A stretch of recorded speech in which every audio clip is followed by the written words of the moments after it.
எல்லோருக்கும் வணக்கம். என் இனிய அன்பு உள்ளங்களே, எப்படி இருக்கிறீங்க? நல்லா இருக்கிறீங்களா? சரி, ஏற்கனவே போட்ட கன்னி ராசியை பார்த்தீங்களா? இன்றைக்கி துலாம் ராசியை பற்றி பார்ப்போமா? அதுக்கு முன்னாடி ஒரு ரெக்வஸ்ட், சப்ஸ்கிரைப் பண்ணுங்கள். கீழே உள்ள பெல் ஐக்கானை மறக்காமல் கிளிக் பண்ணுங்கள். அப்போனா தான் நான் அடுத்தடுத்து போடக்கூடிய வீடியோஸ் உங்களை வந்து சேரும். லைக் பண்ணுங்கள். ஏதாவது சொல்லணும்னா கட்டாயம் கமெண்ட் பண்ணுங்கள். அது என்ன வேணாலும் இருக்கலாம். உங்களுடைய வார்த்தையே எனக்கு வேதம். சரியா? அடுத்து இப்போது துலா ராசி பற்றி பார்ப்போமா? வான் மண்டலத்தில் இது 7வது ராசி. இந்த ராசியின் அதிபதி யார் அப்படின்னு பார்த்தோம்னா சுக்கிர பகவான். இது ஒரு காற்று ராசி, ஆண் ராசியும் கூட மற்றும் சர ராசியும் கூட. ஒற்றைப்படை ராசி. இதில் என்னென்ன நட்சத்திரங்கள் வரும் அப்படிங்கிற மாதிரி பார்த்தோம்னா சித்திரை 3, 4 ஆகிய பாதங்கள், அப்புறம் சுவாதி நட்சத்திரத்தின் 1, 2, 3, 4 பாதங்கள், அப்புறம் விசாகம் நட்சத்திரத்தின் 1, 2, 3 பாதங்கள் என மொத்தம் 9 பாதங்களை கொண்டது இந்த துளாராசி. துளாராசி காற்றாசி. அப்போ இந்த துளாராசியில் பிறந்தவங்க எப்படி இருப்பாங்க? காற்று மாதிரி இங்கேயும் அங்கேயும் பறந்துக்கிட்டே தான் இருப்பாங்க. தூணிலும் இருப்பான், துரும்பிலும் இருப்பான் அப்படிங்கிறதும் சொல்லலாம். காஃபி ஒரு இடத்துல குடிக்க, டிஃபன் ஒரு ஊரில் போய் குடிக்க, அடுத்து நைட்டு வீட்டுக்கு ஒரு இடத்துக்கு போய் சேர அப்படின்னு சொல்லி இருக்கலாம். எல்லா இடத்துலையும் இவங்க இருக்கிறவங்க அப்படிங்கிறது மாதிரி நம்ம சொல்லலாம். அதாவது தொழில் நிமித்தமாக அயராது மூவிங்லே இருக்கக்கூடியவர்கள் அப்படின்னு சொல்லலாம். இவங்கள ஒரு இடத்துல உட்கார வைக்கிறதா கஷ்டம். எங்கேயாவது இந்த வேலையை பார்க்குறேன் அந்த வேலையை பார்க்குறேன்னு சுற்றி சுற்றி வர்றதான் இவங்களுக்கு ரொம்ப ரொம்ப பிடிக்கும்.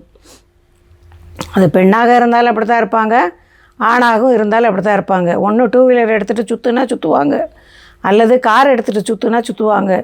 ரெண்டும் இல்லையா, பஸ்ஸிலே போயிட்டு வரனாலும் எத்தனை ஊர்னாலும் சுற்றிட்டு அழுக்காமல் சுற்றிட்டு வர்றவங்க இவங்க தான். இது ஒரு ஆண் ராசி. ஆண் ராசிங்கிறதுனால இதில் பிறந்த பெண்கள் கூட கொஞ்சம் அழுத்தமானவர்களாக, கொஞ்சம் டாமினேட்டிங் அப்படி பர்சனாக தான் இவங்க இருப்பாங்க. சரம். சரம் என்றால் நிலை இல்லாமல் இங்கும் அங்கும் அலைதல் அப்படிங்கிறது தான் இந்த ராசியின் தன்மை. அப்போ இந்த ராசியில் பிறந்தவங்க எப்படி இருப்பாங்க? அப்படி தானே இருப்பாங்க. இந்த ராசி வந்து குரலோசை உடையது.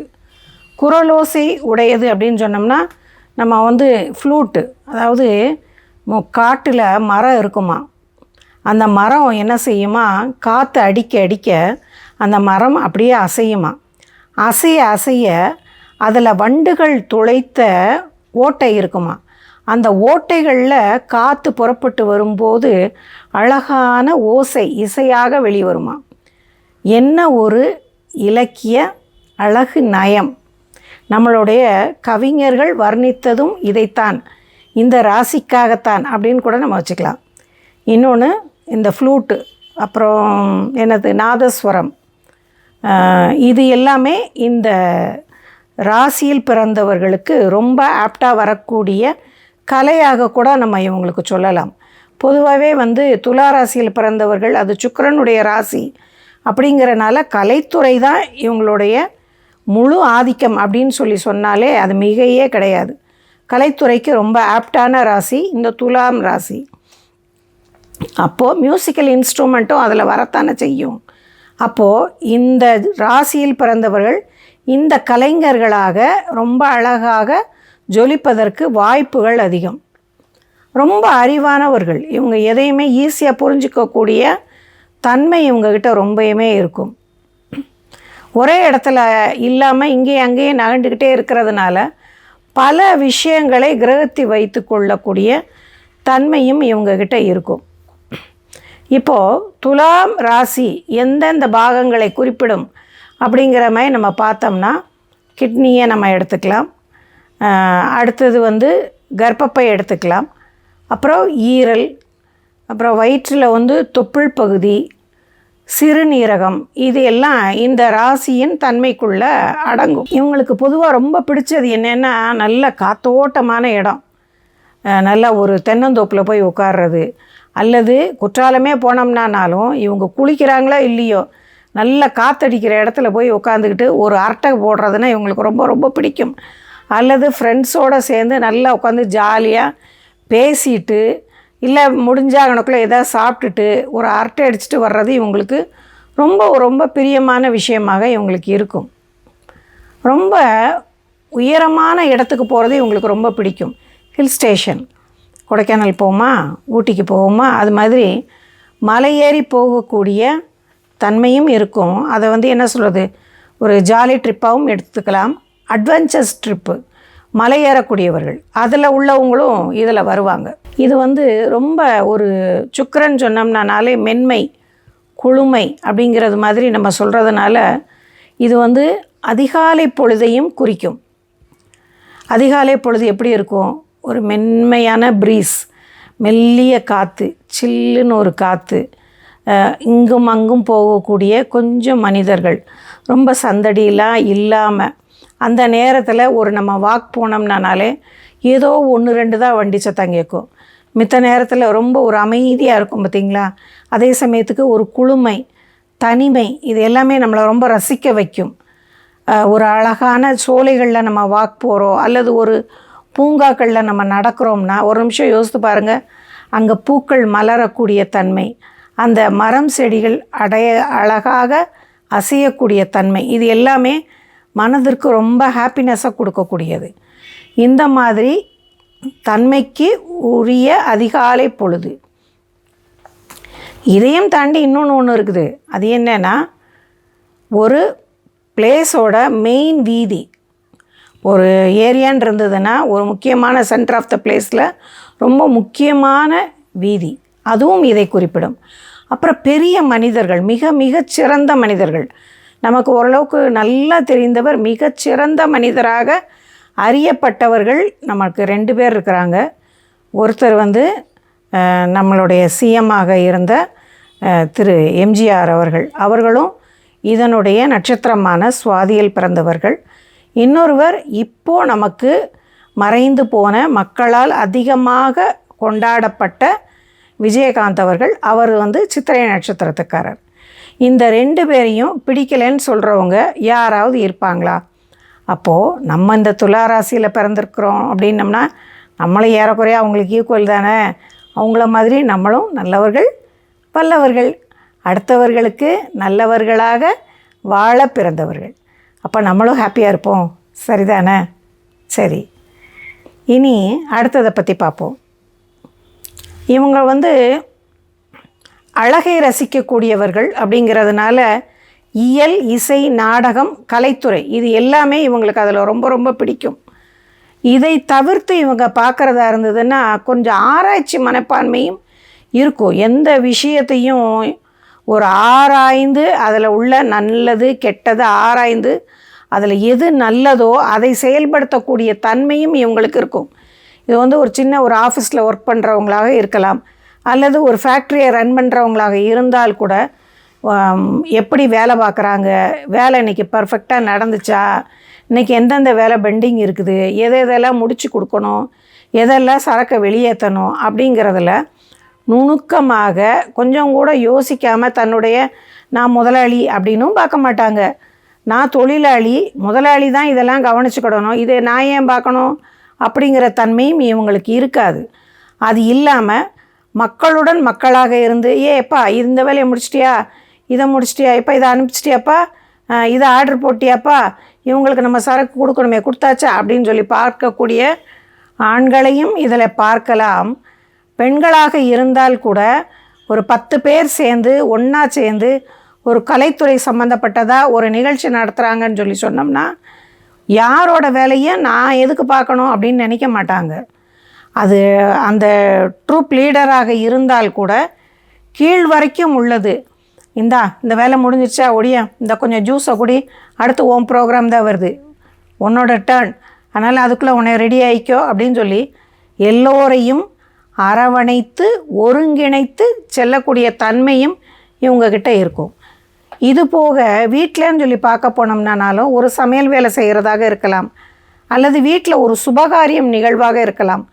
அதுலேயும் எல்லாரையும் இழுத்துக்கிட்டு போய் வா வா வா இதை செய் அதை செய், இதை எடுத்து வச்சிட்டியா அதை எடுத்து வச்சிட்டியா, இதை மேலே ஏற்று அதை ஏற்று, எப்பா அந்த ஜாமான் வந்துருச்சா இந்த ஜாமான் வந்துருச்சா அப்படின்னு சொல்லி எல்லாரையும் சரிப்படுத்தி அந்த ஒரு நிகழ்ச்சிக்கு உண்டானதில் தான் தான் சேர்பர்சன் அப்படிங்கிற அளவுக்கு பல நேரங்களில் இவங்களில் பல பேரை பார்க்கலாம். எப்படின்னா அவங்க கல்யாண வீட்டுக்கு ரொம்ப முக்கியமானவர்களாகவும் இருக்க மாட்டாங்க. அந்த கல்யாண பொண்ணுக்கு அண்ணனாகவோ தம்பியாகவோ தகப்பனாகவோ இருக்க மாட்டாங்க, மாமாவாக கூட இருக்க மாட்டாங்க. ஒரு 4 தலைமுறைக்கு தள்ளி உள்ள ஒரு சொந்தமாக கூட இருக்கலாம்.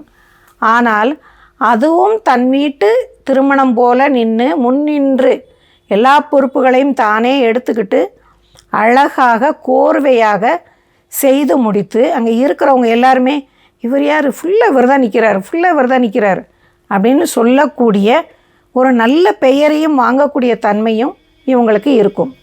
இந்த துலாம் குறிப்பிடுவது மேற்கு திசையை குறிப்பிடும். அப்புறம் கடை வீதி போன்ற இடங்களும் துலா ராசியை குறிக்கும். அதே போல் பொன் நிறம், ஒரு கோல்டன் கலர் சொல்லுவோம் பார்த்திங்களா, அதுவும் இதை குறிப்பிடும். அந்த கலர் ட்ரெஸ் இவங்க அணியும் போது மிக அழகானவர்களாக தோற்றமளிப்பார்கள். இவர்கள் எவ்வளோ கலராக இருக்கலாம், நிறமாக இருக்கிறவங்களாக இருக்கலாம், அல்லது டார்க் பீப்புளாக கூட இருக்கலாம்.